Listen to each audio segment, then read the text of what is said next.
Y'all, I was just reading Genesis and oh my goodness. So, first 4 words in the Bible, in the beginning, God, right? Okay, so God created the heavens and the earth. That brings on the whole debate of evolution versus creation. Now, stick with me. In evolution, we came from a big bang, right? Just a boom, everything was here. Okay? As I'm reading this, I was only reading through verse 19. God created the heavens and the earth. Now the earth was formless, empty. Darkness was over the surface of the deep. And I had the thought, I was like, okay, God, if you just boom created the earth, why did you make it formless? Why wouldn't you just make it completely mature? Because everything he puts on the earth is mature and it's in its mature state. So why wouldn't you just completely make the earth done? And I kind of heard that whisper of, well, he wanted to slow down. He wanted to focus on the details. It wasn't just about the finished product, but it was about the details of it. And so as I kept reading, all of these verses keep talking about how he would see something and then he'd be like, now there's light, now there's this, and then he rested. Now there's this, and then he rested. And there's day and night. And he kept slowly every single day doing something rather than just in one day doing it all. And what really stood out to me, well, another thing, there was a lot today, but what stood out to me was he said, let the land produce vegetation, seed-bearing plants and trees on the land that will bear fruit with seeds in it according to their various kinds.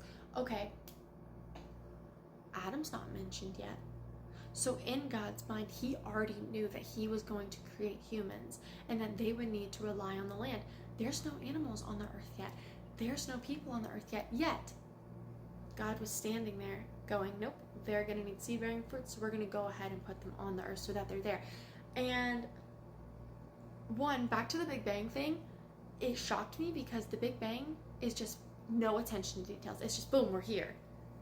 But God said, no, we're not just going to rush this. This is creation we're talking about. This is the foundation. And so he slowed down on every single one of those details to create the earth before he even introduced us to it. He creates it perfect and good.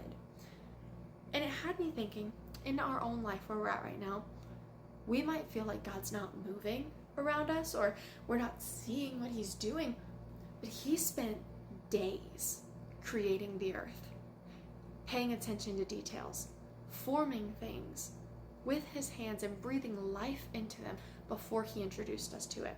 So in your life, whatever you're praying for, trust me, you might not see it yet, but he is in the background working.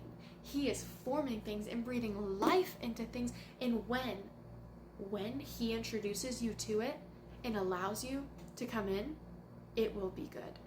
And I'm speaking this over myself right now. I'm claiming it too, because there's things that I'm praying about that I don't feel like he's working in, but I know. I just can't see it. I'm on his mind. He already knows that I will be there at some point and there's a plan, but he is working out details so that when I finally step into that blessing, it will be perfect and good and in his will. Our God is a God who pays attention to the tiniest details. He doesn't rush. That's an awing thought. He does not rush. Praise God, he pays attention to details.